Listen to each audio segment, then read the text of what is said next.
Hello বন্ধুরা, কেমন আছো তোমরা সবাই? আশা করি সবাই ভালো আছো। টুনি পাখি আর টুনি পাখির মা একটা গাছের উপরে বাসায় থাকতো। একদিন টুনি পাখি তার মাকে রং বেরঙের বেলুন কিনে দেওয়ার কথা বলল। মা, আমার বেলুন নিয়ে খেলতে অনেক ভালো লাগে, তুমি কি আমাকে বেলুন কিনে এনে দিতে পারো? আমি তাহলে অনেক খুশি হব।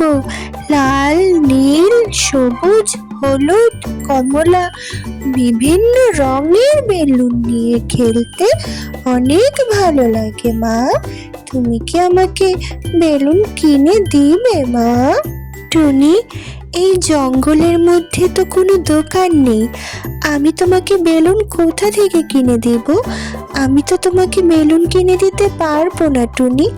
আমি অনেক কষ্ট করে প্রতিদিন খাবার খুঁজে আনি, আমরা তো অনেক গরিব, আমরা তো শহরে গিয়ে বেলুন কিনে আনতে পারি না টুনি।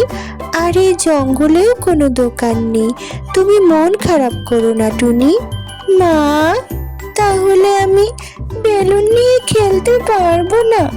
আমার সব বন্ধুরা খেলে, আমি বেলুন নিয়ে খেলতে পারবো না। আমার খুব কান্না পাচ্ছে, অনেক কষ্ট হচ্ছে।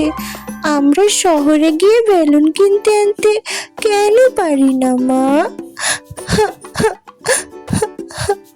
লক্ষ্মী টুনি, মন খারাপ করো না, আমরা তো জঙ্গলের ভেতরের পাখি, জঙ্গলে বেলুন কোথায় পাবো বলো? টুনি পাখি জঙ্গলের মধ্যে ঘুরে বেড়াতে লাগলো বন্ধুরা। কি সুন্দর গাছের পাতা, নদীতে পদ্ম ফুল দেখে টুনি পাখির মন ভালো হয়ে গেল। কিন্তু এর মধ্যে কি হলো জানো বন্ধুরা? টুনি পাখি একটু দূরে যেতেই দেখলো জালের মধ্যে বন্দি একটা ছোট পাখিকে। ছোট পাখিকে দেখে টুনি পাখি ভীষণ অবাক হয়ে গেল যে সে এই জালের মধ্যে কি করছে বন্ধুরা। আরে, একটা পাখি ফাঁদে আটকা পড়েছে, পাখিটাকে বাঁচাতে হবে, আমাকে কিছু একটা করতে হবে। ও তো এভাবে থাকলে মরে যাবে, ওকে এভাবে ফাঁদে কে আটকালো? আহারে বেচারা, জালের মধ্যে এভাবে বন্দি হয়ে আছে।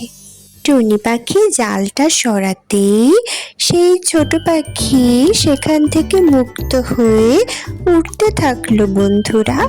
কিন্তু অলৌকিকভাবে তার মাথায় মুকুট দেখা দিল আর পাখনা দেখা দিল বন্ধুরা, একদম পরীর মতো। তোমাকে অনেক ধন্যবাদ আমার জীবন বাঁচানোর জন্য। আমি এই জঙ্গলের পরী, এই জালের ভেতর আটকা পড়ে গিয়েছিলাম। তুমি আমার কাছে কি চাও, আমি তোমাকে তাই দিব। বলো তুমি কি চাও? তোমার মনের ইচ্ছে আমি পূরণ করার চেষ্টা করব। কে তুমি? আমি টুনি পাখি, এই জঙ্গলেই থাকি, একটু বাসার আশেপাশে ঘুরতে বের হয়েছিলাম। তোমার আমাকে বিশেষ কিছু দিতে হবে না পরি, আমি বেলুন নিয়ে খেলতে অনেক পছন্দ করি। লাল, নীল, হলুদ, বেগুনি কত রঙের বেলুন। তুমি কি আমাকে বেলুন এনে দিতে পারো পরি? ঠিক আছে, তোমাকে একটা বেলুনের গাছ দিব, তুমি সেই বেলুনের গাছ থেকে ইচ্ছে মতো বেলুন নিয়ে খেলতে পারবে। আমি তো সবসময় থাকবো না, পরীর রাজ্যে চলে যাব, তখন সেই গাছ থেকেই বেলুন নিতে পারবে।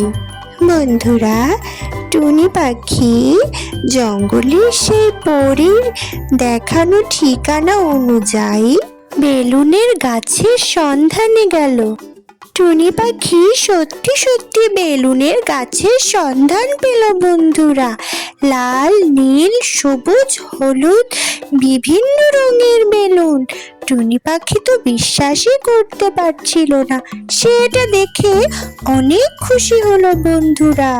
টুনি পাখি পরীকে মনে মনে ধন্যবাদ জানালো। পরী তাকে একটা আস্ত বেলুনের গাছ উপহার দিল বন্ধুরা। কি মজা! কত রঙের বেলুন, এত এত বেলুন! টুনি পাখি তার সাথে করে অনেকগুলো বেলুন বাসায় নিয়ে গেল বন্ধুরা। সে তার মাকে সব ঘটনা খুলে বলল যে একটা পরীর জীবন বাঁচানোয় পরী তাকে খুশি হয়ে আস্ত একটা ম্যাজিক বেলুনের গাছ উপহার দিয়েছে বন্ধুরা। অনেক অনেক বেলুন সেই গাছে ছিল। টুনি, তুমি এতগুলো বেলুন কোথায় পেলে? জঙ্গলের মধ্যে তো কোনো দোকানও নেই। এত এত বেলুন তুমি কিভাবে পেলে টুনি? বলো তো আমাকে, এটা তো অবাক করা বিষয় টুনি। মা, একটা পরী আমাকে এতগুলো বেলুন উপহার দিয়েছে। সে আমাকে জঙ্গলের মধ্যে আস্ত একটা বেলুনের গাছ উপহার দিয়েছে। ওই পরীটা একটা জালে আটকে ছিল। আমি ওর জীবন বাঁচানোয় ও খুশি হয়ে আমাকে এই বেলুনগুলো দিয়েছে। পরী তো পরীর দেশে চলে যাবে, তাই আমি যাতে সবসময় বেলুন নিয়ে খেলতে পারি, তাই সে আমাকে একটা বিশাল বেলুনের গাছ উপহার দিয়েছে। মা, আমি অনেক খুশি হয়েছি। পরী আমাকে জানতে চেয়েছিল আমি কি চাই। তখন আমি তাকে বেলুনের কথা বলেছি যে আমি বেলুন নিয়ে খেলতে পছন্দ করি, তাই আমাকে দিল সেটা। বন্ধুরা, জঙ্গলে তো কোনো বেলুন নেই, তাই জঙ্গলের পাখির বাচ্চারা যাতে বেলুন নিয়ে খেলতে পারে, তাই টুনি পাখি অনেকগুলো বেলুন জঙ্গলের দোকানে বিক্রি করলো। তার সব বেলুন বিক্রি হয়ে গেল। সে অনেক টাকা পেল। লাইক করো, সাবস্ক্রাইব করো বন্ধুরা। তোমরা সবাই ভালো থেকো। টাটা, বাই বাই, আল্লাহ হাফেজ।